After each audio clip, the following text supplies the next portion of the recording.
After I let my neighbor store furniture in my garage for the winter, he changed the locks and claimed I gave it to him. When I called the police, he handed them a fake rental agreement.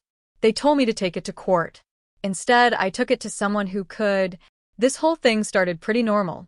I'd been living in a small town in Iowa for about 3 years. Quiet place. Safe. I had a 2-bedroom house with a detached garage out back. I don't have much, but it's mine, and I take care of it. My neighbor, Mark, moved in about 6 months after I did. Seemed like a decent guy. Maybe mid-40s, quiet, worked in construction. We weren't close or anything, but we'd wave, say hi, the usual. His wife was friendlier, always out walking their dog, chatting with folks. So when Mark knocked on my door that November and asked if he could store some furniture in my garage for the winter, I didn't even think twice. I said yes. He looked a little surprised, like he didn't expect me to go for it so easily. It's just a few things, he said. Old family furniture. We're doing some work on the basement and need the space. No problem, I told him. Just until spring, right? He nodded. Yeah, should be done by April. So that weekend, he brought over a few items, a heavy oak dresser, a dining room table with mismatched legs, a couple chairs wrapped in blankets. Nothing fancy, but it was clearly old, and he seemed to care about it. He thanked me, I locked the garage back up, and that was that. I didn't even ask for money. Dumb, I know. But it didn't feel like a big deal. Time passed. Winter came and went. By mid-April, I sent him a quick text. Hey, let me know when you want to grab that furniture. He didn't answer. I figured he was busy. 2 weeks later, I tried again. Still nothing. Around mid-May, I knocked on his door. No one answered. The next day, I saw his wife walking their dog and asked her about it. She just said, "Oh, I think we're keeping it there for now. Basement's still not ready." Something felt off, but again, I didn't want to be a jerk. I told her, "All right, just let him know I'll need that space by early June. My car's coming back from my brother's." She nodded, didn't say much else. Then, on June 3rd, I walked out to the garage to grab some tools. I tried the key. It didn't fit. At first, I thought maybe the lock was frozen or something got jammed. But when I looked closer, I realized someone had replaced the entire lock. I stood there for a long minute, just staring at the doorknob. I called Mark. Straight to voicemail. I texted him. "Did you change the lock on my garage?" No reply. That night, I left a note on his door. "Please call me. I can't get into my garage. Did you change the lock?" Next morning, I got a text from him. "You let me store it through the winter. You said I could have the space. You're the one who gave it to me. Garage is mine now." I stared at that message for a long time. Garage is mine now. Like it was a done deal. Like I'd handed it over. I was pissed. I walked over and knocked on his door. No answer. Lights were on, but no one came. I called the police that afternoon. An officer came out. I explained everything. Told him it was my property. I had let the guy store stuff for free, and now I couldn't get in. I showed him the deed to the house. The officer nodded, seemed to believe me. Then Mark showed up, calm as ever, smiling.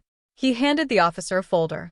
Inside was a rental agreement, typed out, complete with signatures. Mine and his.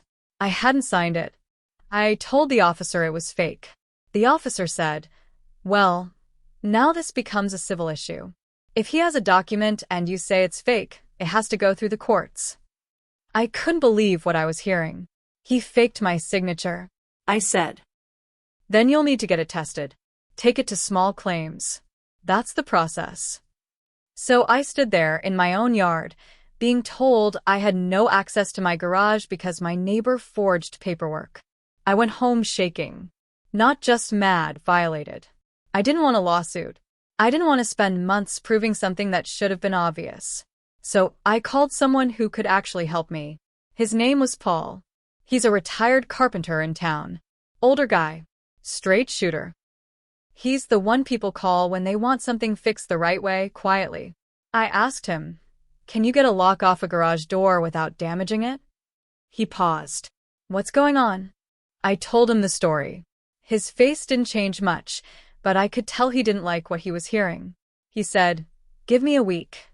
7 days later, Paul texted me, "Tonight. After 10. Park a few blocks away." I did exactly that. I sat in my car, heart pounding, hands sweating. I watched him pull into my driveway like he belonged there. No rush, no panique. Just calm. He had a toolbox, a small flashlight, and a plumber's wrench. He got the lock off in under 5 minutes. Opened a garage. Slipped inside. Closed it behind him. An hour later, he texted again. "Original lock is back on." I left a mark on the door jamb. Clean but visible. Shows it was forced, not replaced. Furniture is untouched. I drove over the next morning. My key worked. I opened the door. Everything was still there. The dresser, the chairs, the table. But now, there was a small sliver carved into the wood near the door latch. Clean, careful. Paul's proof. Quiet and solid. I changed the lock again. This time, with a high-security deadbolt.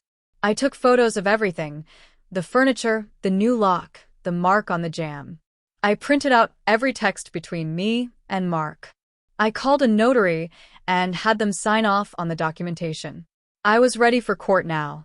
But Mark didn't come knocking. He didn't call. He didn't even text. He just disappeared. Stayed quiet. Kept walking his dog with his wife, but didn't look in my direction anymore. I kept waiting for him to accuse me of breaking in, of stealing, of anything. But he never did. Because he knew.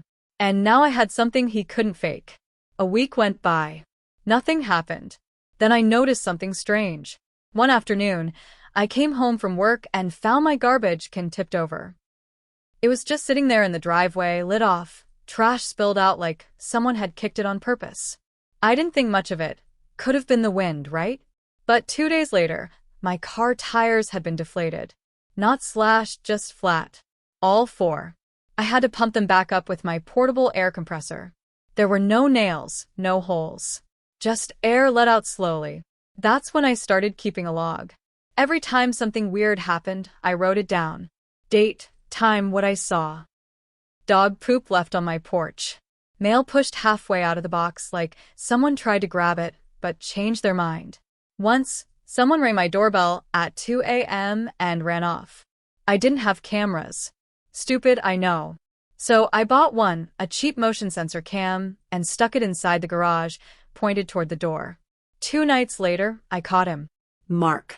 He was out there around 3:30 in the morning, standing by the garage with a flashlight. He tried the door handle. It didn't budge.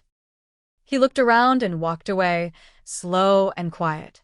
I saved the footage. That same day, I filed a police report. Showed them the video. Told them everything. The same officer from before came to my place, watched the footage, nodded. "Okay, now it's getting serious," he said. "We can't prove he damaged anything, but we can log this as suspicious activity tied to your complaint." I asked, "What happens next?"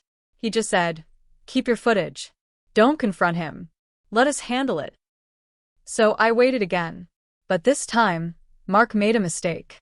He tried to fake another document. I got a letter in the mail, a printed notice of dispute supposedly from Mark's lawyer. It said I had unlawfully removed and damaged personal property, and that legal action was pending unless I returned the items stored in his rental unit. Except the letterhead was off. The law firm listed didn't exist. I looked it up. Nothing came up under that name. I even called a real estate attorney my cousin used once. He looked at the letter and said, "This isn't real. Not even close." So, I printed that too. Logged the date. Saved the envelope. Took photos. This time, I went to the police and gave them everything. The video, the fake letter, the trash reports, the texts, the photos of the door jamb, the false rental agreement. I said, "I'm done waiting." The officer said, "You might want to speak to a real attorney now. We're putting this on file, but civil court is still your best path." So I did. I walked into a small law office the next day and told them the whole story. Showed the folder I had been building for months. The attorney, guy named Davis, leaned back in his chair when I was done and said, "You've got him." This is a textbook example of harassment and fraud. We're going to file a restraining order first, then we'll hit him with a formal civil suit. But before Davis could file the paperwork, something else happened. I came home to find the furniture gone. Just gone. The garage was clean. Empty. There was no sign of forced entry. My new lock was still there. No scratches, no damage. The place was spotless. He must have had a key. That hit me hard. Mark had copied the key somehow. Or maybe he'd gotten it months ago, back when the first lock was on, and I trusted him. I sat in the garage for hours that night, just staring at the empty concrete floor, trying to understand how far this man had planned things. The next morning, I got another letter. No return address. Handwritten. It said, "You had your fun. You never owned it. We both know that. Next time, stay in your lane." I didn't show it to the cops. Not yet. I showed it to Paul. He stared at it for a long time, then said something I'll never forget. "He's not just trying to take your garage. He wants you to feel powerless." That's the real game here. That line from Paul stuck in my head for days. He wants you to feel powerless. It made sense. Mark didn't just want my garage. He wanted control. And the scary part was, he knew how to walk the line. Just enough to mess with me. Never enough to land in jail. But I wasn't going to roll over. I had Davis file the restraining order anyway. We submitted everything, the video, the fake documents, the text messages, the new letter. A judge signed off on it. Mark couldn't come within 100 feet of my property now. But just 2 days after the order was delivered, my dog, Luna, a rescue mutt I've had for 4 years, got violently sick. She started throwing up around midnight. I rushed her to the emergency vet 20 minutes away. They said it looked like poisoning rat bait, maybe, or something chemical. She was lucky I caught it early. That broke me in a way nothing else had. I didn't say anything to the police right away. I couldn't prove it was him. I had no footage. But deep down I knew. I stopped sleeping. I stayed up all night with a baseball bat by the door. I moved Luna's bed to my room. I checked the backyard before letting her out. I installed 2 more cameras, one in the back alley, one on the side gate. The footage was quiet for days. Just raccoons, wind, a few late-night cars. Then on a Tuesday night around 2:47 a.m., the side gate camera picked up something.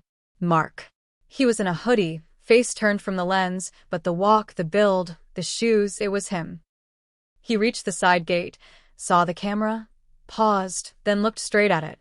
Not like he'd made a mistake, like he wanted to be seen. He didn't try to get in. He just stood there for maybe 15 seconds. Then he walked off. It felt like a message. I sent that footage straight to Davis. He sent it to the judge, requesting the restraining order be upgraded. We also started the civil case, officially. But before we could even serve him, Mark made his next move. I got a knock on my door that Friday morning. It was 2 city workers holding a clipboard. "You the homeowner?" one asked. I nodded. "We got a complaint. Says you've been operating an unlicensed rental unit in your detached garage. Any chance we could take a look?" I almost laughed. Almost. They asked to see the garage. I showed them. Empty. Clean. Just tools, lawnmower, and some storage bins. The guy shook his head. "This ain't a rental unit." I asked who filed the complaint. He showed me the paper. It had Mark's name on it. That was the last straw for Davis. He added harassment and defamation to the suit. We now had forged documents, tampered locks, harassment, and now a false government complaint. But Mark wasn't done. A few days later, I came home from work to find a real estate sign in my yard. It said, "Garage space available. Inquire within." My name wasn't on it. It had no number. It looked slapped together in a rush. But it was staked into the dirt like it belonged. I yanked it out, called Davis again, and we reported it as another incident. I knew now, this wasn't about property anymore. It was psychological. It was war. And I still didn't understand why. That night, Paul came by. I told him everything, the poisoning, the footage, the sign. He looked tired. He said, "I wasn't going to tell you this. But you should know. Mark did something like this before. Years ago. Back when he lived on the west side. I stared at him. What do you mean? There was a guy, Paul said. Owned a body shop. Let Mark rent half the garage to store equipment.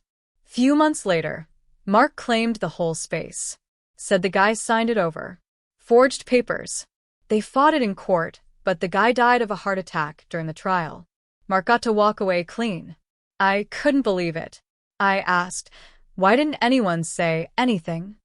Paul just said, people don't talk. Not unless they have to. That changed everything. This wasn't a one-off. This was a pattern. I wasn't just dealing with a bad neighbor. I was dealing with someone who knew exactly how to ruin people slowly, quietly, and walk away without a scratch. After Paul told me that, I couldn't sleep for days. I started digging. I spent hours at the local library, going through old public records, court filings, property disputes, anything with Mark's name on it. I found it. Back in 2013, a man named Leonard Voss filed a civil suit against Mark for unauthorized occupation of leased workspace and misrepresentation of contract. Same pattern. Leonard had a machine shop on the west side. Let Mark keep tools there. Then suddenly, Mark claimed he had a lease. Same forged signatures. Same quiet tactics. And Paul was right. Leonard died before the case finished. No charges filed. Mark walked. I printed everything and brought it to Davis. He looked it over, then said, "This isn't just helpful, it's a pattern of behavior. It proves this isn't a misunderstanding. This is deliberate." We filed to subpoena Mark's previous legal history. We started the formal process of dragging his entire past into the open. A few days later, I got a letter in the mail. Handwritten again. No return address. Inside was a single sheet of paper with one sentence on it. "You should have left it alone." I handed it to Davis. This time, he gave it directly to the police. The restraining order was now being reviewed for criminal violation. But Mark wasn't slowing down. The next week, someone filed an anonymous tip with Child Protective Services claiming I had kids living in hazardous conditions in my home. I don't have kids. I never have. But that didn't stop a caseworker from showing up on my doorstep, asking to inspect the house. I let them in. Showed them everything. They apologized for the visit once they realized it was nonsense. Still, it shook me. Because Mark was escalating. He was trying to bury me under paperwork, inspections, stress. And I was running out of patience. I started talking to my neighbors, quietly, carefully. I didn't accuse Mark directly. I just asked if anyone had ever had issues with him. And that's when Sarah, the woman 2 houses down, pulled me aside and said, "You're not the only one." She told me how her fence had been mysteriously cut after a disagreement with Mark about property lines. Her husband had wanted to report it, but they were moving soon and didn't want to deal with court. Another neighbor, Tom, said Mark once tried to claim part of his driveway was on shared land and left orange survey flags overnight. Tom called the city. The flags disappeared the next day. I realized then Mark had been at this for years. Not loud, not violent. Just slow, methodical pressure. Legal paper trails. Confusion. Enough to make people give up and walk away. I wasn't going to be one of them. That week, Davis filed an emergency motion. We asked for a preliminary hearing to fast-track our civil case. We attached all the new evidence, the CPS visit, the forged real estate sign, the anonymous letters. The court agreed. But just 3 days before the hearing, something else happened. A man showed up at my job. He didn't give his name. Just walked in during my lunch hour and asked to speak to me privately. I met him in the parking lot. He said, "You're making a mistake going after Mark." I asked, "Who are you?" He said, "Let's just say I know what happens when people don't know when to quit." Then he got in his car and left. No plate on the front. Couldn't see the back. That night, I sent everything to Davis. He called me at 10 p.m. "We're not dealing with a dispute anymore," he said. "We're dealing with a guy who knows how to threaten people without saying the words." I didn't respond. I just stood in my kitchen, watching my garage through the window, wondering how much more was coming. Because now it wasn't just about the garage. It was about who he'd done this to before and how far he was willing to go to keep people scared, silent, or gone. After the man came to my job, something changed in me. I stopped thinking of this as a neighbor problem. It wasn't just about a garage anymore. It wasn't about property or contracts or fake leases. It was about a man who had made a life out of twisting trust into silence. I installed 2 more cameras. One hidden in a birdhouse facing the side street, the other inside my garage ceiling beam, pointed at the door from the inside. I got a second lock installed with a deadbolt that needed a custom key. I wasn't sleeping well. I stopped walking Luna at night. I started carrying pepper spray. Not because I expected a fight, but because I no longer trusted the rules to keep me safe. Then the hearing date came. It was a Thursday. Overcast. I sat in the courthouse lobby with Davis while Mark showed up alone, wearing a cheap suit and acting like he didn't have a care in the world. His smirk made me sick. When the hearing started, Davis laid it all out. The forgery, the surveillance footage, the intimidation, the fake CPS report, the tampered locks, the false lease, the history with Leonard Voss. Then, he pulled out something I hadn't seen before. A new affidavit. It was from someone I didn't know, a former neighbor of Mark's from his last town, signed under oath. It told the same story. Furniture storage. A handshake deal. A fake rental agreement. A restraining order. And then a quiet disappearance after the court process collapsed due to lack of clear evidence. The judge sat there reading it slowly, face hard to read. Mark never once looked over at me. When Davis finished, the judge asked if Mark had anything to say. He stood up and said, "I was given the garage. I don't know why this man is lying, but I have documentation." He tried to hand over the same fake rental form again. The judge didn't even look at it. She just said, "We'll review everything and notify both parties of the ruling within 10 business days." And that was it. It was over in 20 minutes. No shouting. No drama. Just silence. We left the building, and I expected Mark to head to his car. But he didn't. He walked straight toward me. Davis stepped in front of me. Mark leaned in just enough to say one thing. "You think this ends in court? You really think this is about a building?" Then he walked off. I drove home in a daze. That night, I heard something outside the garage, 3 soft thuds. I checked the cameras. Nothing. I went out with a flashlight, and I saw it. 3 dead birds. Laid out in a line, right in front of the garage door. Perfectly spaced. Untouched. No signs of injury. Just placed there. That's when it hit me. This wasn't about winning. It never was. Mark didn't want justice. He didn't even want the furniture back. He wanted to leave a stain. To plant fear. To get into your head until you stop trusting your own lock, your own key, your own door. Some nights, I still stand at the garage door with my hand on the lock, waiting to hear something move in the dark. I keep telling myself it's over, that the court will come through, that I did everything right. But deep down, I know this wasn't just about a space. It was about what happens when someone sees your trust as a weakness. And the part that keeps me up? I don't think Mark ever wanted my garage. I think he just wanted to see how far I'd go before I gave up.